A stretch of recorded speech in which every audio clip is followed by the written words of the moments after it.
Alright, so let me be clear up front. I do not know an enormous amount about Warhammer, okay? I've had friends all my life that were into Warhammer, you know, played the games, painted figures, did all this stuff. I have a really good friend of mine right now who's been into Warhammer for a really long time. I have always found it interesting enough that because I thought the world looked visually cool. Being a fan of sci-fi, that I've like watched videos online that explain, you know, the history and the mythology and the lore, and I understand that Warhammer was kind of a way to do a story set in the Dune universe without it being really about Dune because they didn't have the rights. And of course, since then, that was back in the late 80s, early 90s, of course, evolved into something much different. It no longer has really a whole lot in common with Dune. But, so I understand some of the stuff about Warhammer, but it was just never something I really got into. I've never really been into tabletop gaming or anything like that. But since these figures came out, I've been eyeballing them pretty hard because they're really cool looking figures, I got to admit. And so I went ahead and I picked up a handful of them. I picked up 4 figures, and I wanted to take a look at them and see what I thought about them. So this is the first one that I'm doing a review on. And he just really looks cool. And honestly, now that I have a few of the figures, I'm kind of way more interested in learning even more about Warhammer. So let's go ahead and take a look at the box here real quick. And as you can see, this guy's just really cool looking, man. I mean, just a big blue armored guy with a skull face. I mean, he just looks cool. And I do like the box. We got some a picture of the figure there on that side. We got a picture of the figure there on the back with a little bit of artwork down here on the side. And this one is the Ultramarines Reiver with bolt carbine. Is that a Reiver? R-E-I-V-E-R. Well, whatever it is. We're going to call it a Reiver. Even if I'm mispronouncing it, I apologize to any of you Warhammer fans out there if it's not called a Reiver. But there we go. That's him in the box. Let's go ahead and crack him open and see what we got inside. Alright, man, now we have him out of the package and he's looking pretty sweet. Now, as far as accessories go, he does come with just a basic stand there, which he doesn't need. He's got big, wide feet and a good wide stance, and he stands up just fine on his own. Then, of course, he comes with his backpack, which we're going to snap on here in just a little bit.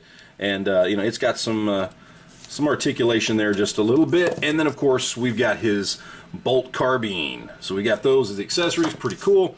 As far as the figure itself, I mean, he's just pretty sweet looking, man. I mean, he just looks really cool. Even the face and the details on the face, you know, with the skull face there on the mask. Got the silver paint apps there. You know, he just looks like a big, solid, armored dude. Like, I love the Omega symbol, or I guess the upside down Omega symbol there. We've got, I don't know what that means. Maybe it's something game related. I don't know. 3 on there. He's got the pouches there on the back. We've got some armor plates here on his butt. He's got the armored elbows there, armored knees with that upside down Omega symbol on there. Nice chunky boots. I mean, yeah, and we got some little details in here and little details on the suit. Just really nice, clean sculpt.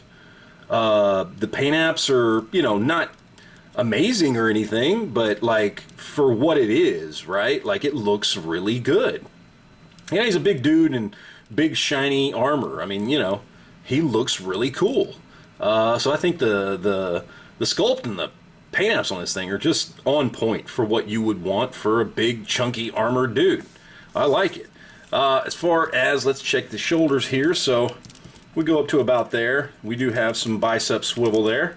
As far as his arms go, for being such a big chunky dude, I mean, his arms pull up all the way.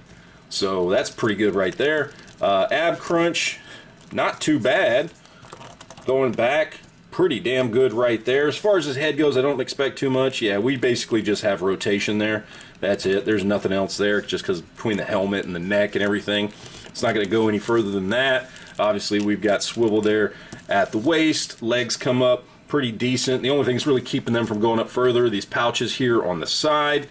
We do got double jointed knees that, again, I mean, for how big and chunky this guy is, that's pretty damn good. One thing I did notice on this is we do have some swivel here. I mean, it's built in, but it doesn't really do much because these pieces come up and hit the knee pads. And then, of course, on the feet, don't got a lot of articulation on the feet just because of the boots. We do have toe articulation there, so we got that. There is some swivel there, so we got that. We can get a little bit in there. But, so articulation on the feet, you know, I mean, there's some limitations there just because he's a big, chunky, armored guy. But, I mean, honestly, I mean, he looks great. I mean, this thing looks awesome. And more than enough articulation for, you know, for this type of figure, for a big, chunky, armored soldier. Yeah, I mean, I absolutely dig this. This looks really, really cool. And, oh, I love this. Already, I love this thing. So, let's go ahead and throw up some comparisons and see how he stacks up. Okay, so since we're looking at an armored figure here, I thought I'd throw up a couple of other Mcfarlane armored figures. So on the left, we've got the Dark Knight Returns Batman, all armored up in the gray version. And on the right, we've got the Asbat, I guess is what this is called, or Azrael Batman armor thing. I don't know. It's cool armor. Very cool armor. But yeah, this Warhammer guy definitely looks like he could hold his own with these two guys. For a couple other Mcfarlane comparisons, on the left we've got Lobo, and on the right we got Black Suited Superman. This is one I've got with a custom cape on there, and yeah, this looks really, really good together.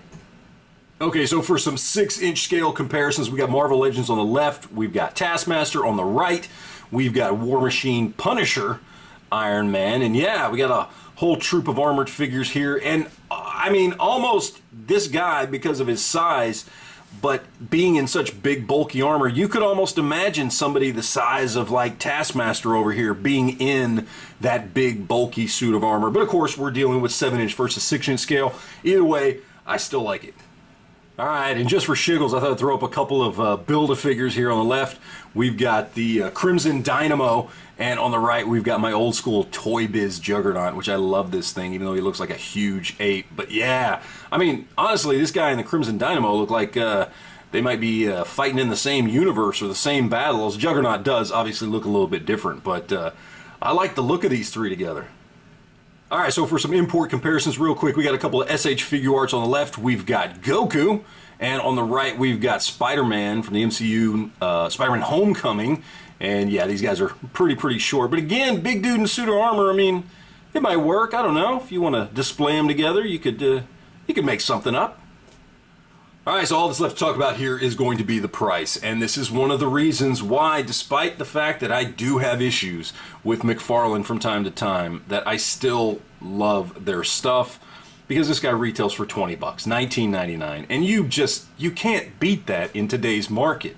You're certainly not going to beat that with Marvel Legends. I mean, a figure like this in Marvel Legends is a Build-A-Figure that you're going to have to buy 5 or 6 other figures to complete, which is going to cost you 125 to 150 bucks, or if you just try and part them together, you're probably going to spend 60 to 80 bucks on a guy like this, or buy them all together, same thing, 60, 80 bucks, and 20 bucks, guys, 20 bucks. You cannot get this level of sculpt and paint apps and just a cool figure from anybody else for 20 bucks. Not this articulated, no way in hell.